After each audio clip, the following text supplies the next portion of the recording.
Very good. Next కా నుంచి అలా వరకు ఉన్న అక్షరాల కోసం ఏమంటున్నామా? హల్లులు అనుకున్నాం. అయితే ఈ అచ్చుల్లోనే ఆ నుంచి అహ వరకు ఉన్న వాటిని ఆ ఆ ఈ ఈ ఉ ఊ అరు ఏ ఏ ఐ ఓ ఓ ఔ అన్నాం కదా. అయితే మనం అచ్చులు హల్లులు నేర్చుకున్నాం కదమ్మా. ఈ అచ్చుల్లోనే రెండు రకాలు ఉంటాయి. అచ్చుల్లో మనం సింపుల్ గా చదువుతాం కదా, ఆ ఈ ఊ అని రాసుకున్నామా. ఆ ఈ ఊ అరు ఏ ఓ. వీటిని హ్రస్వాలు అంటాం. హ్రస్వాలు అంటాం. ఓకేనా?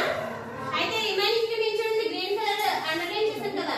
ఆ ఈ ఊ ఏ ఐ ఓ ఔ అని కొంచెం చూడండి, మన ఎక్కువ శ్వాస ఇస్తూ మనం చదువుతున్నాం. దీన్ని దీన్ని దీర్ఘాలు అంటారు. ఏమంటావా? అక్షరాలు రెండు రకాలు. ఏంటంటే యాక్చువల్లీ వర్ణమాలే ఆ నుంచి వర్ణంలో ఉన్న అక్షరాలు ఎన్ని రకాలుగా విభజించుకున్నాం? ఏంటంటే అవి అచ్చులు, అయితే ఈ అచ్చుల్లోనే మళ్ళీ ఇంకో 2 టైప్స్ వచ్చాయి. ఏంటంటమ్మా? హ్రస్వాలు, దీర్ఘాలు. హ్రస్వాలు అంటే తేలిగ్గా చదివే పదాలు. ఓకేనా? ఆ ఈ ఊ అరు ఏ ఓ ఇలా ఈజీగా చదివే వాటిని ఏమన్నామా? హ్రస్వాలు అన్నాం. ఆ ఈ ఊ ఏ ఐ ఓ ఔ కొంచెం ప్రాణం పెట్టి చదివే వాటిని దీర్ఘాలు అన్నాం. ఓకేనా? గుర్తుంటుందా? నెక్స్ట్ ఇక్కడ చూడండి, కా నుంచి అలా వరకు ఉన్న అక్షరాన్ని మళ్ళీ వాటితో డివైడ్ చేస్తున్నాం.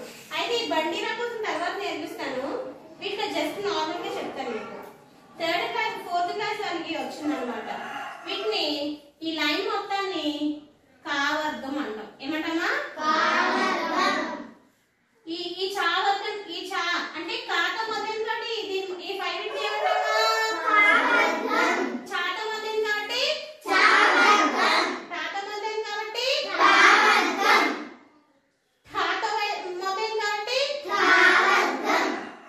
పాతో మొదలైన కాబట్టి. వెరీ గుడ్ పిల్లలు. ఇప్పుడు మనం హల్లుల్లోనే ఒక 3 టైమ్స్ ఒక 5 టైమ్స్ చూపించాను మీకు. ఇంకా యారాలకు ఒక నేమ్ ఉంటది. అండ్ వీటిని చూడండి, ఇలా కచ్చట దెబ్బలు వీటికి ఒక నేము, కచ్చట దెబ్బలు వీటికి ఒక నేము, వీటికి ఒక నేము ఉంటుంది. యాక్చువల్లీ మీకు నేను నేర్పించాను ఏమని? క ఖ గ ఖ ఇది చ ఛ జ ఝ ఇన ఇలా చదివే వాటిని మనం ఏమంటున్నాం? క గ ఛ ఇలా ఇలా తేలిక పదే అక్షరాలన్నింటినీ ఏమని చెప్పాను పేరు నిన్న? వాటికి ఒక పేరు చెప్పాను కదా. ఏం పేరు చెప్పాను? తేలిగ్గా చదివే వాటిని అల్ప ప్రాణాక్షరాలు. అల్ప ప్రాణాలు. గట్టిగా ఖ ఖ ఛ అని చెప్పాను. అంటే మనం హల్లుల్ని 2 రకాలుగా విభజించాం. అల్ప ప్రాణాక్షరాలు, మహాప్రాణాక్షరాలు. అండ్ ఇంకా దాంట్లోనే కావర్గం, చావర్గం, తావర్గం, తావర్గం, పావర్గం అలా 5 వర్గాలుగా విభజించాం. ఓకేనా? గుర్తుంటుందా? మర్చిపోతారా? అన్ని ఒకేసారి చెప్తే మీకు గుర్తుంటది కాబట్టి నేను ఒక్కొక్కసారి చెప్తూ రిమైనింగ్ అన్ని గుర్తు చేస్తూ వస్తున్నాను. ఓకేనా? రిమైనింగ్ ఉన్న నేను మీకు రేపు నేర్పిస్తాను. ఓకేనా?